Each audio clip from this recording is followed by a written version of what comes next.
as long as their team wins, they feel something's happening in their life that's positive and it's successful. It's a very good substitute for many, many things as far as the elite are concerned. Now, the big think tanks that involved many professional people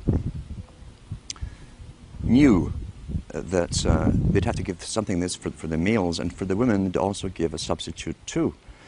The intention being ultimately to alter society, drastically alter it so much that even the purpose, for instance, of marriage would lose any appeal. For the females, they gave them high fashion, accessible prices for high fashion clothes. They brought in, people don't realize, they brought in the miniskirt back in the 1920s during Prohibition. They brought in cocaine at the same time as along with the booze to get young people in. The idea being that if you're doing something illegal, it's very naughty. Youngsters love to break the rules, get together, we're all being naughty together. And sex and booze, coupled with coke being smuggled in at that time, had its desired effects, but not quite the way it was designed to have by those that planned that culture, the Bernays types. And Bernays was heavily involved in this. So they came out, as I say, with not sex and rock and roll, but sex in a form of jazz. The Charlton dance came in, the miniskirt came in, sex became rather rampant for the first time. All the old traditional taboos were broken with one generation, but there was fallout to this change, this massive change in culture. The fallout being that they did not have the antibiotics to treat all the sexually transmitted disease that came along. Secondly, they didn't have the legal abortion clinics to take care of the unwanted children that also were produced by hyper-promiscuity. They opened up big orphanages to try and take care of this, the boys' towns. They had ones for girls too. But there was so much backlash, especially in the United States, from the old Christian communities, that they had to tone it all down. It kind of flopped, as I say. Sexually transmitted disease became rampant, so did unwanted pregnancies and abortions. And so they went back to the drawing board, because remember, before this all happened, the big players, the new high priesthood, we'll call them, of the Time Lords, those who create the future, work in think tanks for the big establishment, had a definite mandate. The only problem was how do you achieve that mandate over a time period. So they went back to the drawing board, and they've always known, for instance, that in wartime, more children are produced because people, young people who might go off to die tomorrow tend to be far more promiscuous. They brought this back after World War II big time and worked on it steadily. All their tax money went into one particular area of research, not just for the atomic weaponry and so on. It went into finding ways of finding a contraceptive that was effective. When they found it and launched it on the scene, at the same time as they launched what they called pop music, along with drugs, LSD and so on, they brought out the contraceptive. So then permission was given, in a sense, and promoted from the top down, even from the BBC, which is, remember, the BBC is owned by the British government. It's an arm of the British government. It talks on behalf of the dominant minority who rule Britain. So they began to promote all this stuff. All the DJs they'd bring on television would interview the top pop stars of the day. They were all stoned out their minds. Some of them were falling out of chairs. And the interviewers would say, "Tee-hee, aren't we naughty children?" All aimed at a young generation to emulate. This is what we do. Monkey see, monkey do. Once again, remember, the prime intent was to break the old culture of boy meets girl, going together for a while, getting engaged, getting married, having children. The family unit, they'd said, when they had the League of Nations, which was the precursor of the United Nations, said they'd have to destroy the family unit. Pretty well all of H.G. Wells's non-fiction books promotes all of this agenda. And in fact, he coined the term in the late 1800s. This is how far back this agenda of promiscuity had to go. He coined the term free love. And in one of his books written before 1890, he says, we must promote free love in order to destroy and end the obsolete family unit. Once that's done, he said, the family is no longer in the way when government comes for an individual. Each individual will be solely responsible to the government itself, and no family will stand up around them like a primitive tribe and defend them. At the same time, the foundations within the United States and Britain and elsewhere were funding what appeared to be far left groups, communist groups. So much so, as I say, the Rees Commission went in to look into this from the 50s to find out why top capitalists who owned international corporations and banks, international banks, were putting up foundations to fund far left groups. Well, we know now it was to literally destroy the old culture in order to bring in the new culture, the new society. So therefore you have the proliferation of sexual activity. The fallout still came from unwanted pregnancies, far reduced than it had before because of contraception. But then came the lead of the feminist charge, again funded by the Rockefeller Foundation in the States, to spearhead and demonstrate and demand the rights for abortion. If they could get the public to devalue human life, and that's in the writings of Julian Huxley. He says if we can get society to devalue human life, he says, and take humanity off its pedestal as a supreme being on the planet, then, he said, we can bring in our controlled society with a workable population. Everything works within culture towards an agenda. And as Plato said so long ago, over 2,300 years ago, he said, culture and cultural changes must be authorized from the top. If it's grassroots, truly grassroots, then it's outside of the elite's control, and ripple effects could occur, and it could spread anywhere. They couldn't control it, contain it anymore. Therefore, the major changes in culture, which Plato said came through drama and the emulation of actors, actresses, including fashions that they wore, and the music they heard, had to be strictly regulated and authorized from the top. The whole science of this, which was always a science, and understood by those in those businesses, was used to the maximum to literally drastically alter culture so radically in the 60s and 70s that they could never return to a past way of living.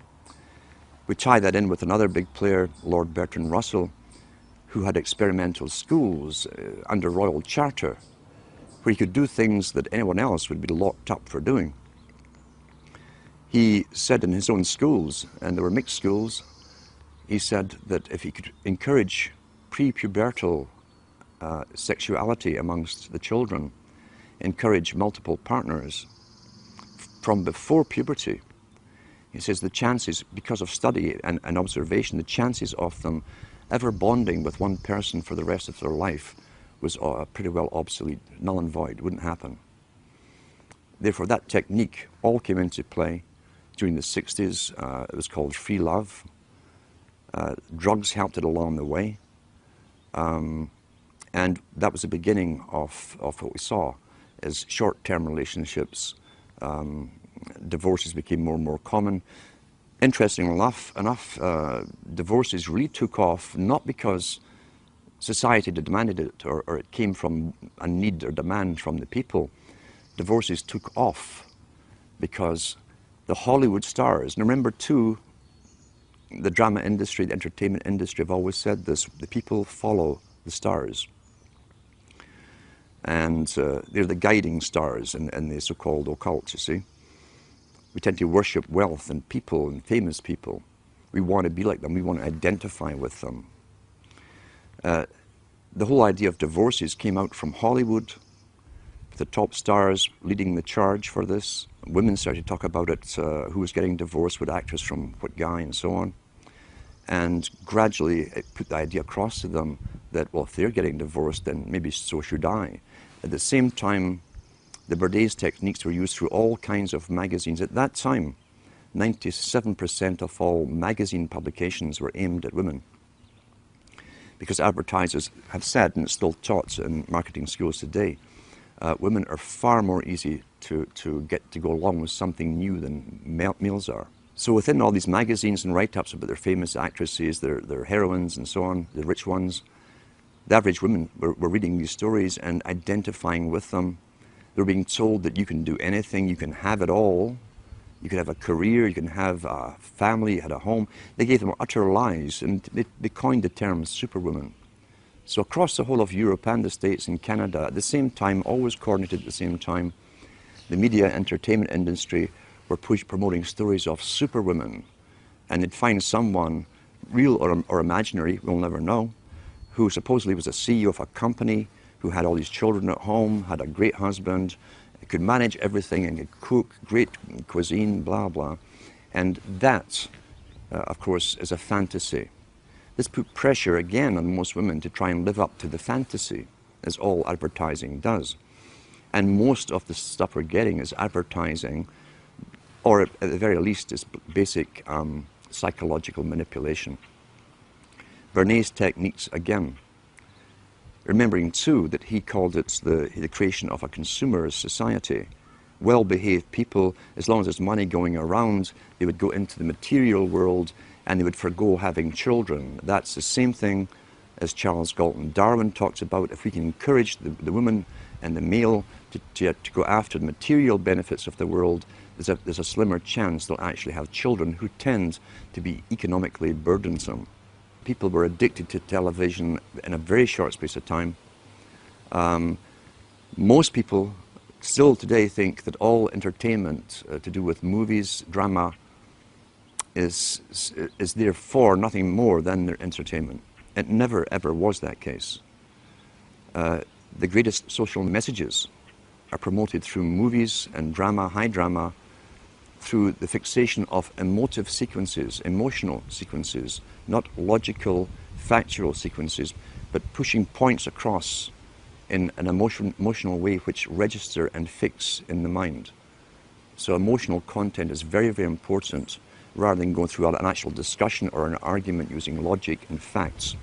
There's no debate.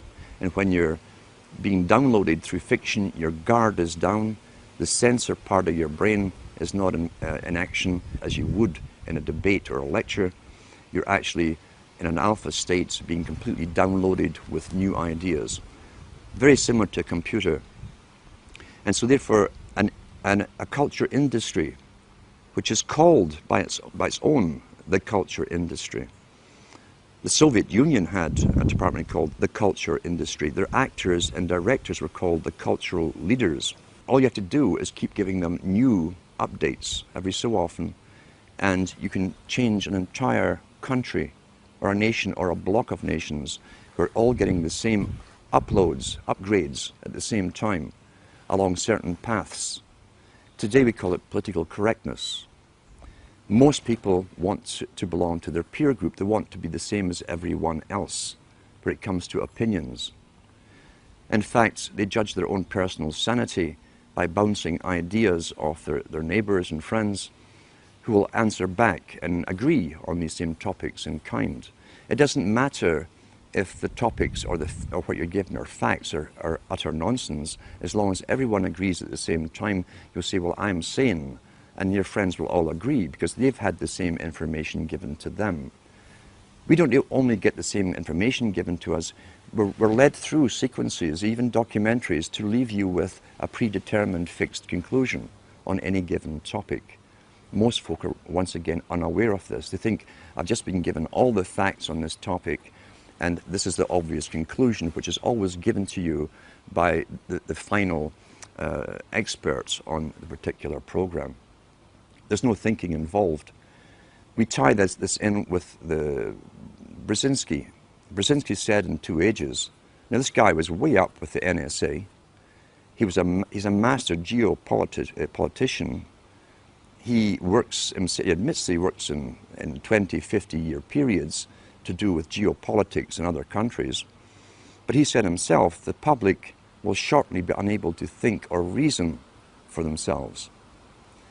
He says it was meaning by the form of information that was given to them, the type, the formulas that were in use then in the 1970s. And eventually, he said, they will expect the media to do all their thinking and reasoning for them. Well, that's happened today. That's why people today can't think outside of their programming from television.